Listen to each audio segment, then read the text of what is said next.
अपने भक्तों की परेशानी दूर करने के लिए एक आवाज से बारिश रोकने वाला, कुएं में गिरी हुई लड़की को बचाने के लिए उसे हवा में उठाकर बाहर लाना, तेल के बदले पानी डालकर दिया जलाना संभव है क्या?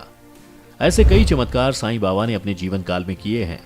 आज इतने चमत्कार करने वाले व्यक्ति या भगवान पर इतने सवाल क्यों उठाए जा रहे हैं? इससे पहले कि हम उन सवालों की तरफ बढ़ें, हम सभी को एक छोटी सी बात समझनी होगी। हमारे भारत देश में हर इंसान की जिंदगी को रिलीजन मतलब एक और पर्पस देने का काम करता है। अब उस सवाल पर वापस आएं और उसे साफ शब्दों में कहने की कोशिश करें तो क्या साईं बाबा हिंदू हैं या मुस्लिम? ये कहना काफी मुश्किल है, क्योंकि इनका दर्जा हर इंसान की श्रद्धा के हिसाब से बदल जाता है। हर इंसान साईं बाबा को एक अलग नजर से देखता है। आज भी साईं बाबा को दोनों धर्म के लोग पूजते हैं। हिंदू और मुसलमान के मन और मुटाव को एक तरफ रखकर देखें तो इससे बेहतरीन बात क्या ही हो सकती है? एक ऐसा व्यक्ति या महापुरुष जो दोनों धर्म के लोगों को एक मकसद के लिए साथ लेकर आता है। भगवान के लिए प्रेम और चिंतन। हमारी दोनों धर्म को अलग करने की आदत आखिर इतनी आसानी से तो बदली नहीं जा सकती। कुछ हिंदू धर्म के लोगों का ये मानना है कि साईं बाबा मुस्लिम फकीर, पाखंडी और एक फ्रॉड इंसान थे। इनमें से एक शंकराचार्य स्वामी स्वरूपानंद हैं, जिनके मुताबिक साईं बाबा मुस्लिम थे और उन्हें एक हिंदू देवता की तरह पूजा जाना गलत होगा। उनके लिए अगर हिंदू धर्म को बचाने के अभियान में उन्हें जेल भी जाना पड़े तो वो उसके लिए भी तैयार हैं। साईं बाबा को एक मुसलमान की तरह क्यों देखा जाता है? सबसे पहले हम इस बात को समझने की कोशिश करते हैं। साईं बाबा की कुछ विशेषता है जिसकी वजह से उन्हें मुसलमान की तरह देखा जाता है। उनमें से एक उनका मुस्लिम टोपी और सूफी कपड़े पहनना। और यही नहीं, उन्होंने अपनी ज्यादातर जिंदगी एक खाली मस्जिद में काटी है। आखिर साईं ने क्यों एक बस्ती की शांति भरी जिंदगी छोड़कर मस्जिद में रहने का फैसला किया? इस बात का जवाब सिर्फ वही जानते हैं। साईं बाबा किस धर्म के हैं, इस बात का पता तो काफी आसानी से लगाया जा सकता है। हम जिस भी घर में जन्म लेते हैं, तकनीकी तौर पर हम उसी धर्म से बिलोंग करते हैं। साईं के लिए भी यही बात लागू होती है। पर साईं बाबा की जिंदगी की शुरुआत एक झूठ की चादर से ढकी है। आज तक ऐसा कोई पुख्ता सबूत नहीं मिला जिससे ये कहा जा सके कि उन्होंने किसी हिंदू के घर जन्म लिया या मुसलमान के। उनकी लिखी हुई किताब सबका मालिक एक, इस्लाम और सूफी धर्म को अपनाता है। साईं का अल्लाह शब्द भगवान या किसी और शब्द को छोड़कर इस्तेमाल करना उन्हें हिंदू से ज्यादा मुसलमान की तरह दिखाता है। साईं की जिंदगी चाहे झूठ और अफवाहों के बादलों से घिरी हो, पर उनके इतिहास के बारे में ऐसी दो किताबें हैं जो हमें उनके इतिहास यानी उनके जन्म और शुरुआती जिंदगी के बारे में कुछ इंसाइट देती हैं।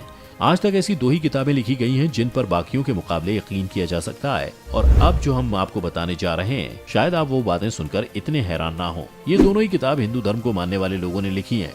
इन किताबों का नाम है श्री साईं सतचरित्र, जो हेमंत पंत ने लिखी है, और लाइफ ऑफ साईं बाबा, जिसे श्री नरसिम्हा ने लिखा है। इस किताब के मुताबिक साईं ने अपने सबसे करीबी भक्त को ये बताया था कि उन्होंने पतरी महाराष्ट्र में एक हिंदू ब्राह्मण परिवार में जन्म लिया था। जैसे ही वो 5 साल के हुए, उनके माता पिता ने साईं को एक मुस्लिम फकीर को सौंप दिया। साईं जब 9 या 10 साल के थे तब उस फकीर की मृत्यु हो गई। फकीर के देहांत के बाद साईं को गोपाल राव देशमुख ने पाला। गोपाल राव त्रिपुरारी वेंकटेश के बहुत बड़े भक्त थे और साईं के सोच और विचार को इस बात ने काफी ज्यादा इन्फ्लुएंस किया। अब वापस उस सवाल पर आ जाएं जहां से हमने ये वीडियो शुरू की थी। तो अब हमारे सामने जितने भी फैक्ट्स आए हैं उसको अब हम सिक्के के दो पहलुओं की तरह देखेंगे और परखेंगे। सबसे पहले अगर हम जितनी भी बातें इन किताबों में लिखी गई हैं उनको सच मानकर परखते हैं तो साईं उस हिसाब से तो हिंदू हैं, भले ही उनकी परवरिश मुस्लिम कल्चर के मुताबिक हुई हो। पर यह बात को हम बोल नहीं सकते कि साईं ने हिंदू परिवार में जन्म लिया था। उनकी परवरिश से हम एक बात तो समझ सकते हैं कि आखिर साईं ने क्यों हिंदू और मुस्लिम धर्म को अपनाया। शायद इसी वजह से उन्होंने उस खाली मस्जिद का नाम द्वारकामई रखा हो।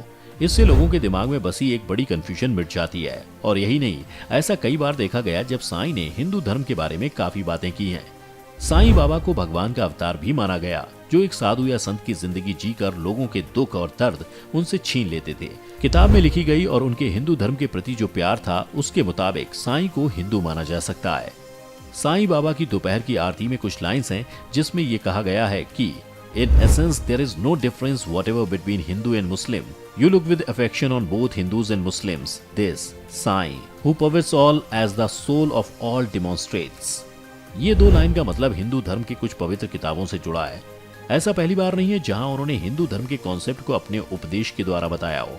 साईं ने अक्सर भागवत गीता में लिखी गई बातों पर अपने विचारों को प्रकट किया है। साईं बाबा का हिंदू धर्म से जुड़ना उनके हिंदू भक्तों में जो विश्वास और यकीन है उसको दर्शाता है। अब सिक्के के दूसरे पहलू की बात करें तो इन किताबों के अलावा ऐसा और कोई फैक्ट या प्रूफ नहीं है जो इस बात को साबित कर सके किताब में लिखी हुई बातें अक्सर सच नहीं होती। साईं का व्यवहार उनके रहन सहन मुस्लिम कल्चर को दर्शाता है। अगर किताबों में लिखी गई बातों को हम एक तरफ रख दें तो शुरुआत से लेकर अब तक हमने जितनी भी बातें साईं के बारे में की हैं, उसके मुताबिक साईं बाबा मुस्लिम थे। ऐसे कई लोग हैं जो मुस्लिम होने के बाद भी हिंदू धर्म को काफी मान देते हैं। हो सकता है साईं भी इन्हीं में से एक हों। किसी और धर्म के होने का ये मतलब नहीं है कि आप दूसरों के धर्म को अपने से नीचे रखें।